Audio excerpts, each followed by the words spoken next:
أعوذ بالله من الشيطان الرجيم. بسم الله الرحمن الرحيم. صراط الذين أنعمت عليهم غير المغضوب عليهم ولا الضالين آمين. सूरत الفاتحة आयत नंबर 7 मक्की आयतुनु की रब्बुल आलमीन ओ फरमायल चे ए खल्को तासु माना मदद गवाड़ई। नो बया यो फरमाइल चे मदद गवाड़ई दुआ गवाड़ई नो द सिरात मुस्तकीम दुआ गवाड़ई चे रब सीधा लार रात नसीब की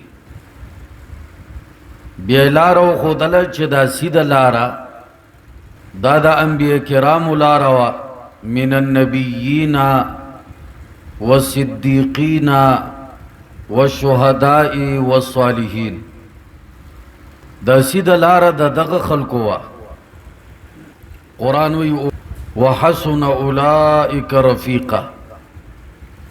अल्लाह फरमाई ए खल्को दा दग खल्को दोस्ती चे दर तमिलावश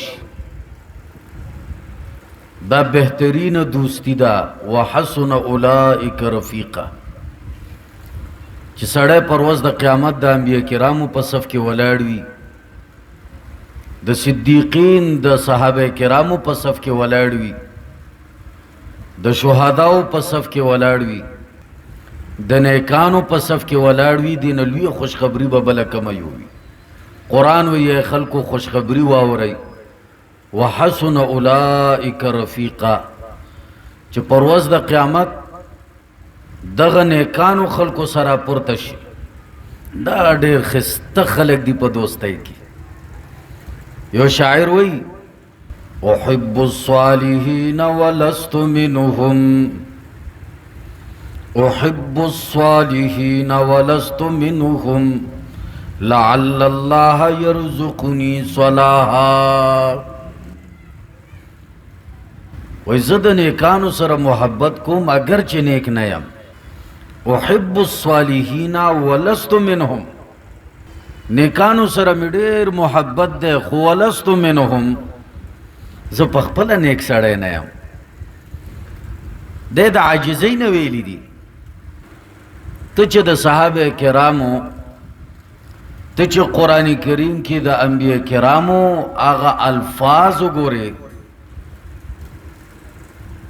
नु टोलु अंबिया किरामो दा खबर करे दा चरब द नेकानु नम शामिल की। हालान के दासी नहीं दी वेली चे पैगम्बर हम जने क्यों जान तदासी निस्बतुन कवल दादा तकबर न खाली ने दी। हालान के दा रब फजल बादा के चे शुक्र दे रब ने कानू के शामिल यम दासे बनवे चे ने क्यों खलक सफाई कई कना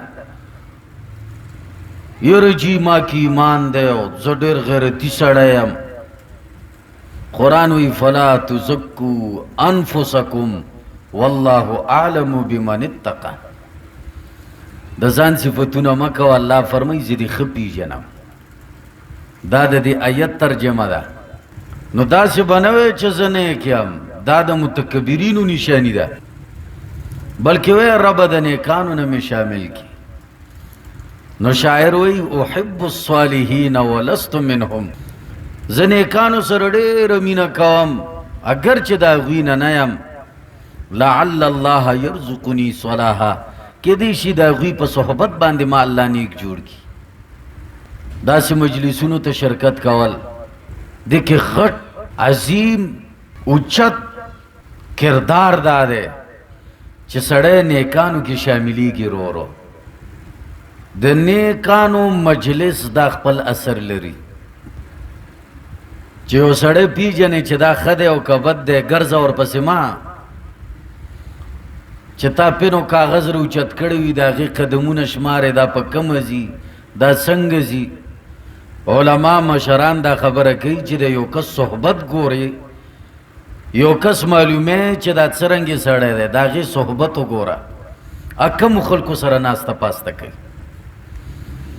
که ښه خلکو سره یې ناسته پاسته وه، په ټکه پویشه دی نیک دی، او اگر چې دی نیک و، خو که بد خلکو سره ناسته پاسته یې کوله، په ټکه پویشه دا نیکي هسې اختیاره کړې ده، نور ګورې دا پوره ټیک سړی نه دی، دا قانون دی. ګورئ بعضې خبرې چې مونږ واورو دا دې په طور نه ویو چې څوک سپک ګڼو، او دا داسې هم نه چې مونږ په دې غوږ اورېدلي او په دې وتلي دي، او یا هم چېرته عام کس نه اورېدلي. غټو غټو علماء کرامو په کتابونو کې دا خبرې لیکلې. صحبت ته به ګورې، که د خلکو صحبت ښه و، اگر چې خلکو ویلې دی ټیک نه دی، خو انشاءالله دی به ټیک وي، ځکه صحبت یې ټیک دی. او که یو کس ځان ته ډېر نیک ویلو، صحبت یې ټیک نه و، ملګري ورسره هغه پارټنران وو چې غوږونو ته به ګوته کې په ټکه پویشه دی کې هم څه ګوته شته، دا قانون دی. نو شاعر فرمایي چې اگر چې نیک نه یم، خو انشاءالله د نیکانو صحبت به ما نیک جوړی. الله فرمایي وحسن اولئک رفیقا، اے خلکو د دغه پیغمبرانو، د دغه صدیقینو، د دغه شهداو صحبت ځان له جوړ کړئ چې پر ورځ د قیامت دوی سره ستاسو ناسته پاسته وي. یو عالم ته چا وویلې چې ما ته د جنت تعریف وکړه، جنت ته مې شوق پیدا شي. نو هغې ورته خلاصتاً یوه خبره وکوئ، فیها رسول الله صلی الله علیه وسلم، جنت کې به محمد رسول الله صلی الله علیه وسلم وي. چې تاسو هم شوق جنت ته نه پیدا کېږي، مونږ څوک نیکان خلق، دا ابوبکر صدیق دی، ورسره به میلاو شي. دا عمر فاروق دی چې یو دبدبه به یې وه، هغه به په خپلو سترګو وګورئ. دا صحابه کرام، دا انبیا، دا موسی علیه السلام دی. یو عالم فرمایي ما خوب کته، په خوب کې مې، خوب کې سړی ډېر څه ګوري، وایي زه ولاړ یم اسمانونو ته تللی یم. دا یو خوب دی، داسې قرآن کرښه نه ده. مشهور عالم دی شیخ طاهر رحمه الله، هغه وایي چې یو تن دی رسول الله صلی الله علیه وسلم سره داسې جوخ جوخ لګیا دی، او ډېر مضبوطی خبرې کوي، دا لاس هم وایي، یو غصه کې دی، یو انداز یې وی. ما یو تن تپوس وکړو، ابو هریره رضی الله عنه یاد کو یا بل صحابي، ما ورته ویلې دا تن څوک دی چې رسول الله صلی الله علیه وسلم سره دومره تیزۍ سره خبرې کوي؟ وی ما ته وی دا ته نه پیژنې؟ ما ویلې چې نه. وی دا موسی علیه السلام دی. وی ما ویلې اوف الله، په اسمانونو کې دومره غصه ده، دا چې بلاندې و دی به څه کول؟ واقعي فرعون ته مخامخ ولاړو، یو تن یو تن، داسې خلکو سره به دې صحبتي. یو صحابي رالو، یې د الله پیغمبر صحابه کرامو سره غمو چې د نیکانو صحبت را تحصیل شي. وی اے د الله پیغمبره، مته الساعه، قیامت به کله وي؟ رسول الله صلی الله علیه وسلم ورته څه فرمایل؟ وماذا اعددت لها، قیامت ته پوسونه کوي، تیارې دې ورله کړې دی او که نه؟ هسې تپوس یې کې. نو صحابي و، هغه ورته وایي اے د الله پیغمبره، هیڅ تیارې مې ورله نه دی کړی، خو لیکن یوه خبره را سره موجوده ده، انی احب الله ورسوله، یو راته الله ډېر ګران دی، یو راته محمد رسول الله صلی الله علیه وسلم ډېر ګران دی. نور تیارې مې نه دی کړی، مینه ورسره ډېره لرم. رسول الله صلی الله علیه وسلم ورته څه وفرمایل؟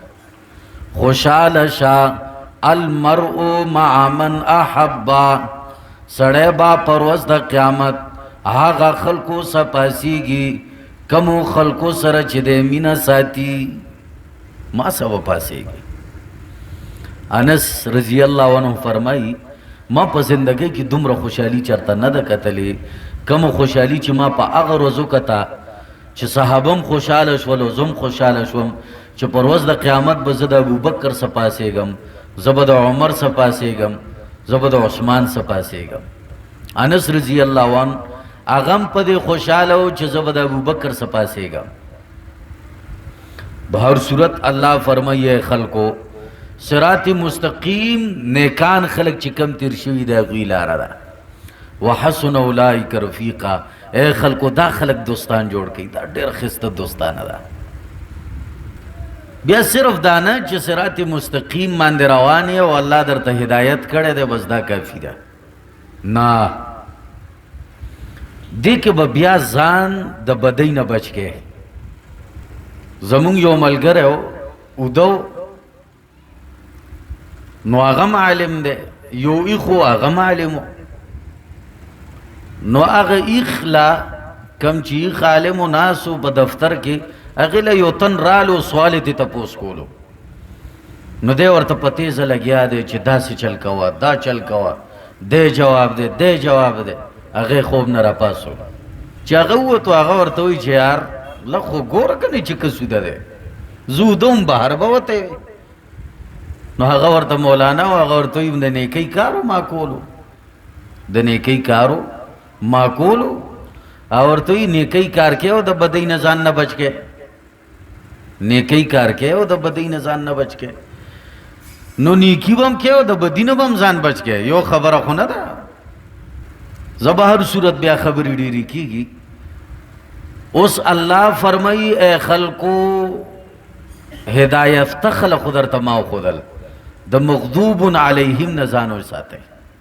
اوس مغضوب علیهم هغه خلق چې رب پې غضب کړی و،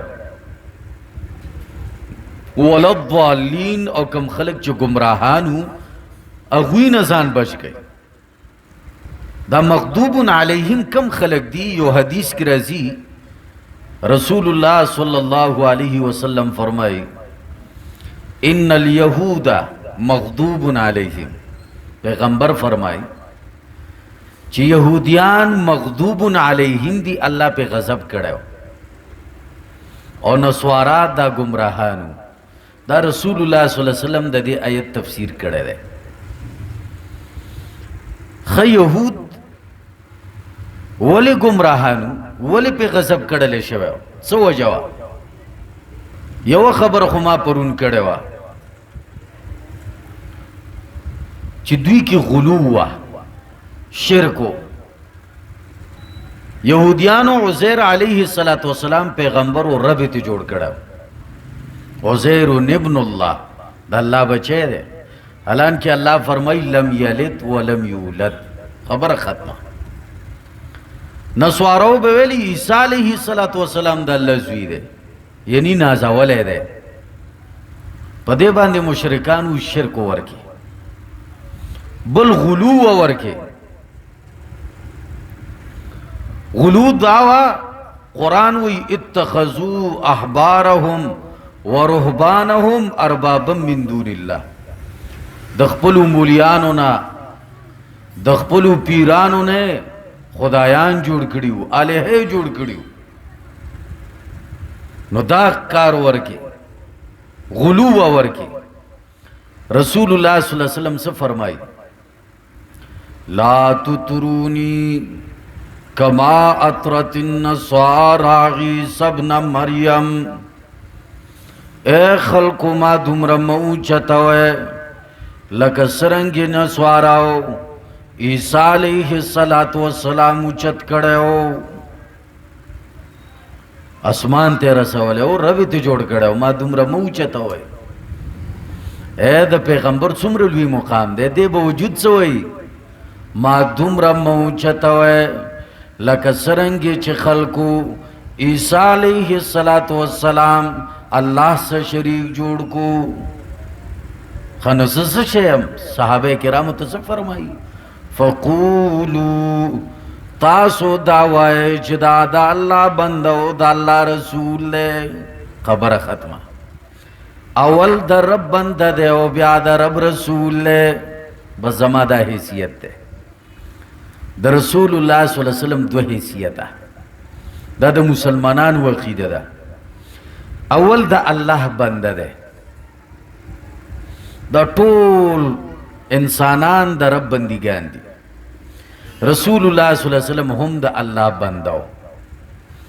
دویم حیثیت د رسول الله صلی الله علیه وسلم آدا الله رسولو. د بنده په حیثیت رسول الله صلی الله علیه وسلم صحابه کرامو ته چې با امر وکړو، نو صحابه کرامو به ورته ویلې د الله پیغمبره دا خبره د خپل طرف نه کې کده الله حکم ده. لکه بریره رضی الله تعالی عنہ په بارک رضی چې مغیث دا دوانه په یو نکاح کیو، بریره آزاد شو، دوانه غلامانو. نو بریری ویلی قانون د شریعت دا ده چې دو غلامانی یور کی آزاد شي، بل ته اختیار ده چې دا نکاح پاتی کوي او کماتی. بریره چې آزاد شوا رضی الله تعالی عنها، هغه ویلی چې شکر دی چې آزاد شوم، اوس دا پریدم. ځکه د آزاد او د غلام نکاح کې فرق دی، دا پریږدم. مغیث ته ډېره ګرانه وه. وی دا مغیث به ورپسې 24 غنټې ګرځېدو. یو ځل بریره رسول الله صلی الله علیه وسلم راوغوسته، وی چې دا مغیث غونتې خاوند به درته بل میلاو نشي. نو بریره څه فرمایل؟ اتأمرونی یا رسول الله، دا د الله حکم دی کنه ستا مشوره ده؟ وی نه زما مشوره ده. وی لا حاجت لی فی ذلک، چې ستا مشوره ده بیا ما ته هیڅ حاجت نشته. او که د الله حکم وي او تا ته را لېږلی په سر سترګو قبول. علما نکته لیکي چې صحابه کرام هم دا عقیده وه چې د نبي دوه حیثیت دي، یو بنده یو رسول. صحابه کرامو مدینه کې به دا بوټي تاغه بل یو بوټی ولګولو، نو هغې به ترقي کوله. رسول الله صلی الله علیه وسلم یو ځل په دې زمیندارانو تېرېدو یا په دې نورو خلکو تېرېدو چې دا هم څه کار شروع کړی دی، رزق ورکولو والا الله دی، بس دا غنم به کېږي او دا کجوري به کېږي، دې خبرو ته څه حاجت دی؟ دې په ځای چېرته د دین کار وکړي. یو مشوره یې ورکړه. په هغه کال باندې کجوري کمې وشوې. رسول الله صلی الله علیه وسلم ته صحابه کرامو شکایت وکړو، وی د الله پیغمبره کجوري کمې وشوې. رسول الله صلی الله علیه وسلم ورته وفرمایل انما انا بشر مثلکم، زه ستاسو غوندې انسان یم. کچره د دنیا حکم درته وکم دنیا په باره کې، نو تاسو وګورئ که صحیح وي منئ که نه تاسو ته اختیار دی. و اذا امرتکم بدینکم، او چې کله درته د دین حکم وکم بیا کلک منئ، بیا به ورکې چون چرا نه کوئ. دا خو یو مشوره و دنیوي چې در مې که زه د الله بنده یم، ستاسو غوندې انسان یم. یو پیغمبر د رسول په حیثیت دی، پیغمبر دی، بیا دا نه خطا کیږي. عمر ابن عاص رضی الله عنه تقریبا دا صحابی دی، هغه فرمایي كنت اكتب كل شيء سمعته من رسول الله صلی الله علیه وسلم، ما چې به کومه خبره د رسول الله صلی الله علیه وسلم نه واورېده ما به لیکله. فنهتني قریشو زمانه کم، ما ته وی چې ورسول الله بشر یتکلم بالرضا والغضب، دا خو انسان دی، کله به غصه کې خبرې کوي، کله به په خوشحالۍ خبرې کوي، هر خبره مه لیکه. وی زبن شوم هر خبره مې نه لیکله. خو شکایت ما وکړو رسول الله صلی الله علیه وسلم ته چې ما ته وی چې دا یو انسان دی، کله به په جذباتو کې وي، هر خبره مه لیکه. رسول الله صلی الله علیه وسلم سو فرمایل اکتب عمر، اے عمر لیکل کوا، والذی نفسی بیدی، قسم می دی پا اغا ذات باندې چې د چا په لاس کې زما ځان دی، ما یخرج منه الا حق، نه راوځي د دغه خولې نه مګر صرف حق، بل څه نه راوځي. هر خبره لیکه شابه. د رسول په حیثیت نبی نه خطا کیږي، ځکه د رب حکم دی. نو د رسول الله صلی الله علیه وسلم دو حیثیت دي. صحابه کرامو ته فرمایل ما دومره مو چتوي لکه نسوارو چې عیسی علیه السلام چت کړه، خپل حد کې می ساتي.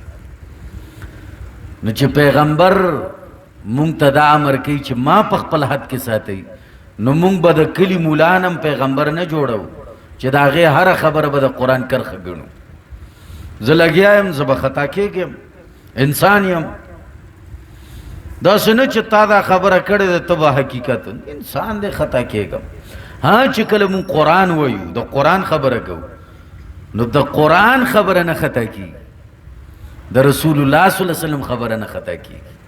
نور که تجربې په بنیاد زه یو خبره وکم، یو واقعه بیان کم، زه به خطا کېږم، زما خبره غلطه کېږي، به هر څه به کېږي. د قرآن او د سنت خبره دروغجن نشي کېدی. یو عالم فرمای که تاسو ته څوک فلانی ځای کې ځمکه او اسمان جنګېدلي دي خپل درمیان کې، وی منه ځکه یو ورځ به دا هر څه راغورځېږي، جنګېږي به. خو که چا درته ویلي چې د رسول الله صلی الله علیه وسلم خبره دروغجنه شوه، مه یې منه، د هغوی خبرې حق سچي. به هر صورت مغضوب علیهم، رب چې په غضب کړه او په یهودو باندې، ځکه دا ډیر ضدي قوم همو، ضد ورکې ډیرو، او د ضد په بنیاد باندې دا یو واحد قوم دی چې ایمان یې کم راوړی دی. قومونه ډیر تیر شوي دي، بني اسرائیل غوندې سخت قوم تیر شوی دی، خو په دې کې بیا دا همدغه یهودیان دا چا چې هیلې شروع کړي، دوی داسې ضدي قوم چې دوی په رسول الله صلی الله علیه وسلم ایمان نه راوړو. رسول الله صلی الله علیه وسلم صحیح حدیث دے فرمائی لو آمن بی عشرة من اليهود لا آمن بی اليهود، کچر لس یہودیانو پا ما ایمان راوڑو گویا کہ ټول یہودیانو ایمان راوڑو. یہودیانو با ایمان نہ راوڑو، زیدی قوم او دا زید ورکی ولی ہو مولیانو سشیو مولیانو. مولا سڑک نه چې زد لري کې کنه د کلک مسلمان دی، او چې زد دی ورواچولو توبه وباسه. خلک یو واقعه بیانوي پته نه لګي حقیقت بلري، خو هسې د عبرت په تورې بیانوي. وی شیطان سبوچی و ډېر چیزونه یې اچولي وو، چا ورته ویلی چې شیطانه دا دې چېرته روان کړي اوسې دي؟ وی یاره مړه په دې کې دروغ هم دي، په دې کې حسد هم دی، په دې کې ضد هم دی، او بس دا مې روان کړي دي، بس تقسیموم یې. وی خدا دروغ دي چاله روان کړي؟ وی دا مې تاجرانو له روان کړي. تاجران دروغ ډېر وایي، رښتیا به ورکې ونه ګورئ، شته ورکې خو ډېر کم. نو دا مې هغوی له روان کړي دي، په هغوی تقسیموم. خو دا ضد او حسد دي چاله روان کړی؟ وی دا مې مولیانو له روان کړی. مولا سړي کې چې کم ضد او کم حسد وي، دا په نورو مخلوقاتو کې نه وي. دیو جن رسول الله صلی الله علیه وسلم فرمایي د نیلا اسمان د چت د لاندې په دنیا کې بدترین خلق د علماء سونه بل نشته، بد مولیان، او بهترین خلق د اسمان د لاندې دا هم علماء دي. یو روایت کې راځي څنګه د ځمکې والا اسمان د ستورو ورته چمک او پړکا کوي، داسې اسمان والا ته دا علما دا طلبا داسې پړکارې کوي. اوچت خلک هم دي، او چې کله عمل نه وي، ضد او عناد او حسد ورکي وي، نو بیا دې غوندې بدترین خلک هم نشته. مشهور حدیث دی، تاسو به اورېدلی، اول من تسعر به نار جهنم العالم. اول پر ورځ د قیامت چې اور به د جهنم پې تیزولی شي، داسې هم نه چې وراچوي به، په مولا سړي به اور د جهنم تیزوي. څومره غټه خبره ده. تسعر بڑکانا، جن کے ذریعے سے بڑکایا جائے گا، اور بدہ سے خود کولی شي د دې خلکو په ذریعه پیلنې به ورچي ضد په بنیاد چې تا پسې خو پوره قوم ولاړو تا ولې دین نه بیانولو ولې ته نه پوهېدې چې دا صحیح خبره ده زه به هر صورت یهود هم دغه رنګې څه خلک وو ضدیان خلک وو او پوهه خلک وو خبره به یې نه منله ضد نیولي وو عبدالله ابن سلام رضی الله عنه دام یهودی عالم خو ایمان یې راوړی او دا د رسول الله صلی الله علیه وسلم اخلاقونه متاثره شوی معلومه دا شو مولا سړی په اخلاقو د متاثره کو خپخه دلایلو په میدان کې ته نشه خوشاله ولی چرتا چلی وا ګډم وا او اوخمو غوام وا او یو ګېډی و د یو قسم غنمو یا څه شوتل موتلو یو ګېډی و غوا ویلې زه به یې خورم ګډ ویلې زه به یې خورم اوښ ویلې زه به یې خورم نو ګډ ورته ویلې زه به یې ځکه خورم چې رسول الله صلی الله علیه وسلم به په ما قرباني کوله ګوره د ګډ ډېر اهمیت دی زه به یې خورم هر کس ځان طرف ته دلایل ویل غوا ویلې چې د بني اسرائیلو چې زه ذبح کړی مو قرآن کې تذکره د بقره زم ډېر اوچت مقام لرم دا ګېډی به څه وام اوښ ته پته ولګېده چې یو ځای کې هم د تذکره نشته ګېډی یې ونیولو په خوله کې اوچت یې ونیولو ګډ یې ورپسې ټوپونه وال غوا م ورپسې ټوپونه وال او ورته وایي دا د دلایلو میدان نه دی دا د زور میدان دی نو مولا سړي سره چې په اخلاقو پیش را نشي دلایلو په میدان کې به یې ونوی او بیا خپل ضد و عناد کې وی ملا آ باشد کې چپ نه باشد مولا دې ته وایي چې چپ کیږي نه دا د مولا خلاصتاً تعریف دی نو عبدالله ابن سلام اخلاقونه متاثر شوی او داسې چې رسول الله صلی الله علیه وسلم مدینې ته راغی دیم ووته چې دا څرنګې سړی دی رسول الله صلی الله علیه وسلم خو ډېر اعلی اخلاق چې رالو ویې فرمایل یا ایها الناس افشوا السلام سلامونه ډېر اچوئ واطعموا الطعام خلکو ته خوراکونه ورکوئ خوراک ته مه کوئ خوراکونه ورکوئ وصلوا الارحام اے خلکو صله رحمی پالئ خپلولي پالئ وصلوا باللیل والناس نیام اے خلکو چې خلک ودی تاسو د شپې راپاسېږئ الله ته جړاګانې کوئ تدخلوا الجنة بسلام ښه په سلامتیا به جنت ته لاړ شي دې چې دا اخلاق واورېدل چې دا خو ډېر عجیبه خبرې کوي په دې اخلاقو متاثر شو ایمان یې راوړو او چې ایمان یې راوړو رسول الله صلی الله علیه وسلم ډېر خوشحاله بیا ورته عبدالله ابن سلام رضی الله عنه فرمایي یا رسول الله صلی الله علیه وسلم ان الیهود قوم بهتون اے دا الله پیغمبر یهودیان ډېر بهتانی قوم دی ضدي او بهتانی قوم دی خبره نه مني رسول الله صلی الله علیه وسلم ته فرمایي چې دا الله پیغمبر لږ تجربه وکړه په یهودو هغوی ته لا پته نشي چې عبدالله ابن سلام ایمان راوړی لږ پې تجربه وکړه ما پردې شاته کښېنوه هغوی نه لږ تپوسونه وکړه زما په باره کې رسول الله صلی الله علیه وسلم یو پټ لږ پرده کې کښېنولو یهودیان یې راوغوستل یهودیانو ته وایي یهودیانو تاسو خو په ما ایمان نه راوړئ خو که ستاسو مولا عبدالله ابن سلام دا تاسو کې څنګه سړی دی هغه خو ناست و اورېدلې هغې ورته ویل عبدالله ابن سلام سیدنا و ابن سیدنا پلار یې مشر زموږ دیم زموږ مشر دی ډېر اوچت سړی دی مړه خیرنا و ابن خیرنا دا کو ممکن بهتر دی او د بهتر سړي زوی دی صفتونه ولا شروع کړل عبدالله ابن سلام شاته اوري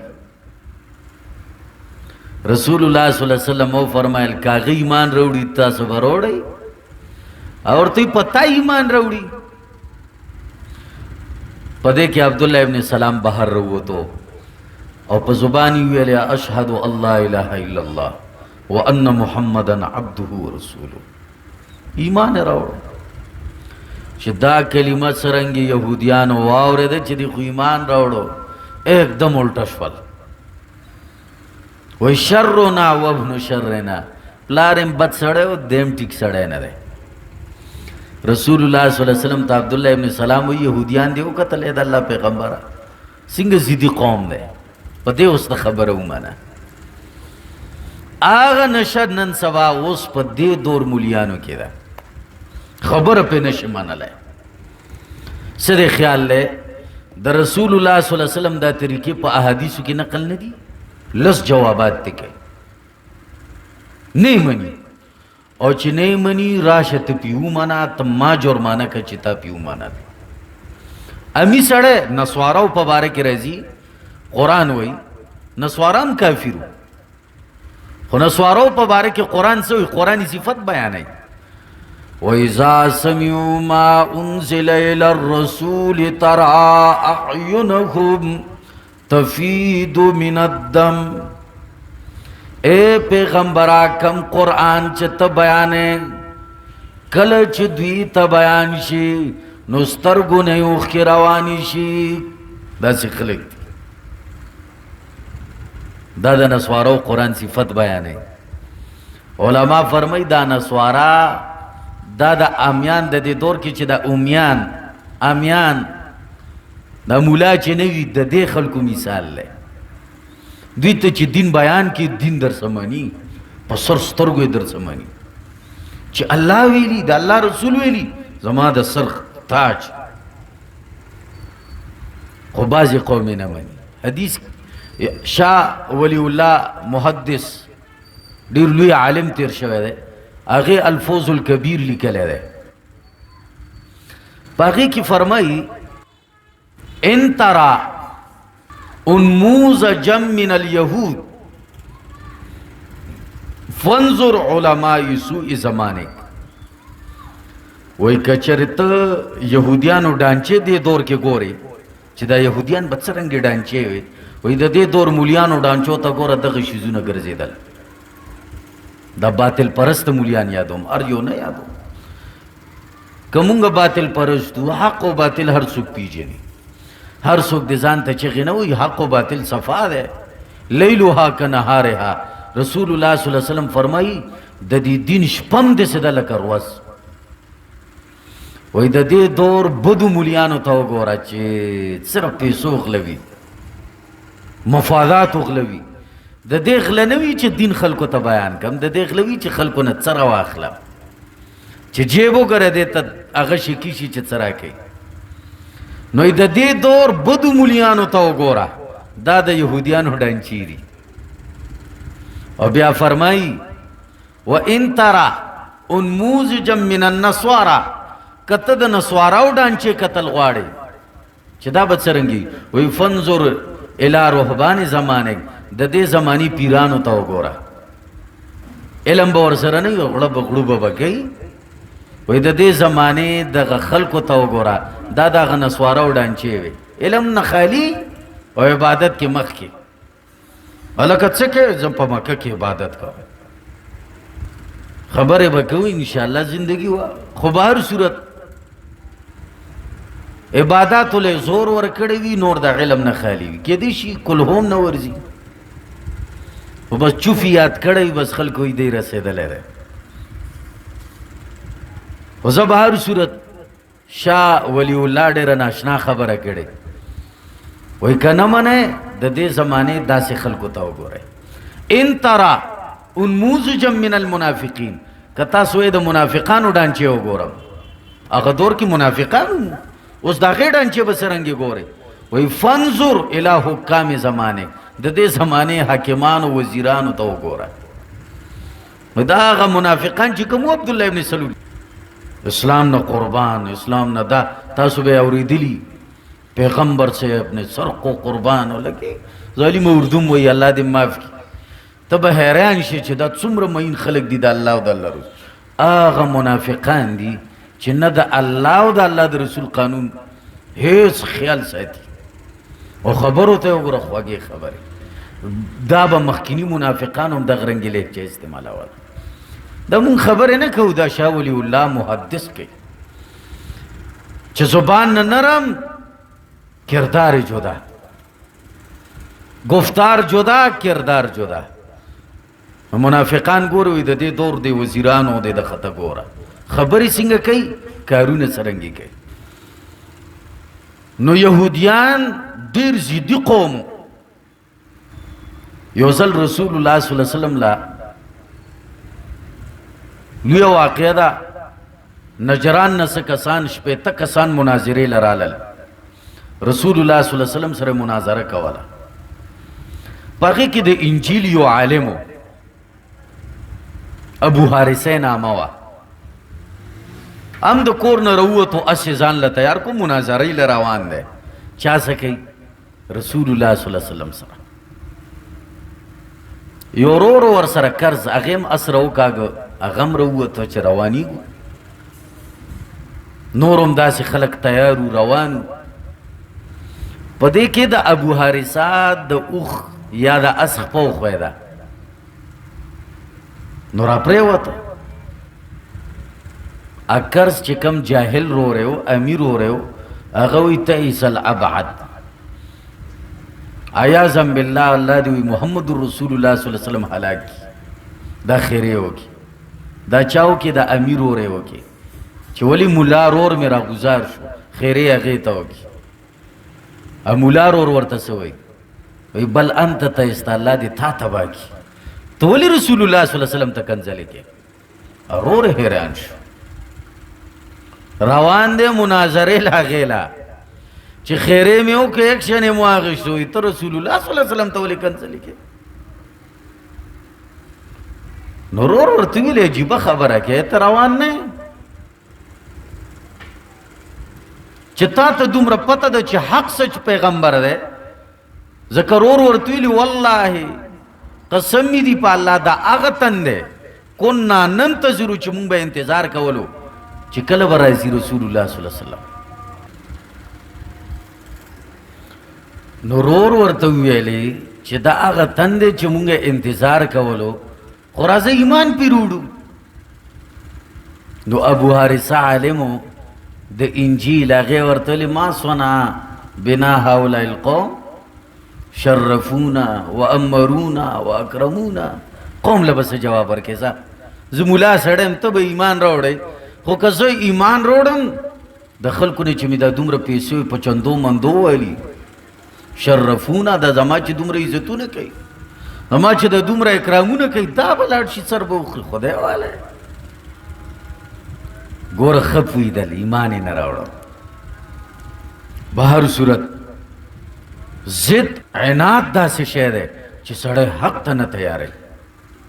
وایي ته چې دومره لوی میلما به کور ته بیایې، اول غول د صفاکه د خشاکه، ته چې دین زده کوې که نه حق دین، او په موږ کې وایي چې اهدنا الصراط المستقیم، درازې چې دین له نو دا زړه لوښې به د هر څه نه څپا کې. هېڅ مولا نه پیژنم، هېڅ عقیده نه پیژنم، هیڅ شی نه پیژنم سوا د الله او د الله د رسول نه. تو ګوره الله صراط مستقیم درکوي او که نه، چې تا ټارګټ نیولی وي نو که تا ته دا 10 سپارې قرآن ختم شي تا ټارګټ نه پرېږدې، زړه لوښې به بلکل صفا راشه قرآن و حدیث لا، تا ته الله هدایت درکوي. او که ضد ودرکې، عناد ودرکې، یو ټارګټ دې په ذهن کې و، دا ګمان لرې که چې ما ته به الله هدایت وکړي. بهر صورت یهودیانو کې دا شی قرآن وایي خلکو چې لاره غواړئ داسې وایي صراط الذین، لار د هغه کسانو انعمت علیهم چې تا په انعام کړی په هغوی باندې، غیر المغضوب علیهم، نو هغه خلق چې غضب پې کړلی شوی په هغوی، ولا الضالین، او ناغه گمراهانو. دا کم چې مخکې تیر شول دو قسمه ترجمې کیږي. دویمه ترجمه صراط الذین انعمت علیهم، لار د هغه کسانو چې تا پې انعام کړی دی، غیر المغضوب علیهم، نه لار د هغه کسانو چې غضب پې کړلی شوی ولا الضالین او نه ربه د هغه خلکو لار راته وښی چې هغه ګمراهان دي. علما فرمایي بس دا ښایسته دعا ده. انعمت علیهم هغه خلک وو چې هغوی کې دوه صفتونه وو، علم هم ورسره و، جاهله نه و، علم هم ورسره و، عمل هم ورسره و، دواړه ورسره و. دا انعم الله علیهم دی، الله په انعام کړی دی چې علم هم ورسره وي، عمل هم ورسره وي. مغضوب علیهم هغه خلک وو چې علم ورسره و، مولیان خو عمل به یې نه کولو. په تورات و انجیل کې به د نبي صفتونه اوریدل. قرآن وی یعرفونه کما یعرفون ابناءهم. اللہ فرمائے اے پیغمبرا دا یہود و نصارا دا سے تا پیجنی لکه سرنگی چه تن خپل بچے پیجنی دا سی پیجنی. پلار یاد نکو الان کی پلارم سڑے پیجنی، خو پلار سڑے آگا ٹیم کی پیجنی چه سڑے بالغ شی بیا ورته پته ولګي چې پلار سے اهمیت لري. واده وکړي بیا ورته نورم د پلار اهمیت ښکاري شي چې پلار څومره لوی مقام دی. خو چې ماشوم وي پلار خو نه پیژني، او پلار خپل بچی د ورکوټیوالي نه پیژني. قرآن وایي داسې پیژني دا پیغمبر لکه څرنګه چې خلک خپل بچی پیژني، د ورکوټیوالي نه پیژني چې دا هماغه پیغمبر دی. مني نه. نو داسې خلکو لاره مه غواړئ چې علم ورسره وي، عمل ورسره نه وي. ولا الضالین، نه د ګمراهانو لاره طلب کوي چې هغوی سره خو عمل کوي او ټیم په مسله ناستي، خو موزې د نبي په طریقه نه وي. قل هو صحیح نه ورځي، التحیاتو صحیح نه ورځي، سجده صحیح رکن سره نه ادا کوي، زکات ادا کولو طریقه نه ورځي، د حج کولو طریقه نه ورځي، علم ته سوچ هم نشته. نو د داسې خلکو لاره مه غواړئ چې عمل ورسره شته خو علم ورسره نشته. انسان به وایي ربه ما ته علم هم راکړي، ما ته عمل هم راکړي. هغه خلکو ته پیغمبر خیرې کړي دي چې کم خلکو سره علم وي خو عمل نه وي، او چا سره عمل وي او علم نه وي، دواړه د نبي په خیرو کې شامل دي. کامیاب خلک کم دي چې علم وي ورسره عمل وي. علم د عمل امام دی، علم به مخکې عمل به ورپسې وي. خبره ختمه. دا وا سورة الفاتحه. دینه پس چې خلک دا دعا وغواړي وي آمین، ربه دا دعا رانه قبوله کړي. بیا آمین تیز ویل پکار دي که سلو ویل پکار دي. بالاتفاق د ټولو علماو دا عقیده ده چې آمین ویل پکار دي. په تیز او په رو کې اختلاف دی. نو چې تیز او رو کې اختلاف دی دا دومره غټه خبره نه ده. که چا په تیز وویلو که چا په رو وویلو. څوک وایي په تیز ووایه، ځکه حدیث کې راځي چې رسول الله صلی الله علیه وسلم فرمایي کله چې امام امین وایي تاسو هم امین وایه، ستاسو د ملایکو امین یو ځای شو نو رب ستاسو ټول ګناهونه به معاف کړي. دا لوی فضیلت دی. کم خلک چې وایي سلو وایه هغه وایي قرآن کې الله فرمایي ادعوا ربکم تضرعا وخفیه. دعا ده، او دعا چې په آرام او په عاجزیو کې دا ښه ده. دواړه خبرې دي. افضلیت او غیر افضلیت کې خبره ده. دې خبرې نه اسمان جوړول ځمکه جوړول دا فری مسایل دي. څوک وایي ودي وایي، څوک نه وایي بوج پي یا نشي یا ذهن نه غواړي نه دی وایي. شریعت په دې خبرو کې بچا سختیا نه کوي، مولیان یې کوي، خو شریعت په رڼا کې دا آزاد دی. امین وایه، زړه کې وایه، کور دې پې نه روانېږي. په تیزه وایه، په تیزه وایه، په کور د چا نه روانېږي. د چا دنیا نوم نه دی چې څوک یې په تیزه والي بل به خفه کېږي. څوک یې تیزې وایي، څوک یې په آرام وایي. دواړو ته شریعت اجازت ورکړه. استدلالات دي، علما دي اختلاف لري. یو طرف ته به زور نه کوي، بس چې یو ځای کې د علماو اختلاف و دواړو طرف ته دلایلو وروره بس چې کم بیا سوچ وکړه چې کم بهتر دی هغې طرف ته روان شه. ته الله نه ګرفتارۍ په دې خبرو، ته الله په دې ګرفتارۍ چې عقیده دې څنګه وه، رب دې پیژندو که نه، رسول دې پیژندو که نه. په امین دې په جهنم ته نه لړکې، خو په دې دې لړکې چې قرآن ته دې شا کړي. خلکو د دې خبرو سره غم وي، امین دی، او قرآن نه اوري، دې سره قرآن دې شاته گزار وي، خدا امین خبره در تاول چیړي. دې خبرو کې سړی چې باس نه کی دا به ښه وي. انشاءالله زندگی وا سبا له به خلاصه بیان وکړو او سورة الفاتحه به ختم شي. الله دې مونږ ته په دې ناسته باندې اجر عظیم نصیب کړي. اگر چې دا لک را تک دی، الله دې مونږ ته په ډېرو قبول کړي او الله دې زموږ آخرت پې ښایسته کړي. وصلی الله تعالی نبینا محمد و آله وصحبه اجمعین.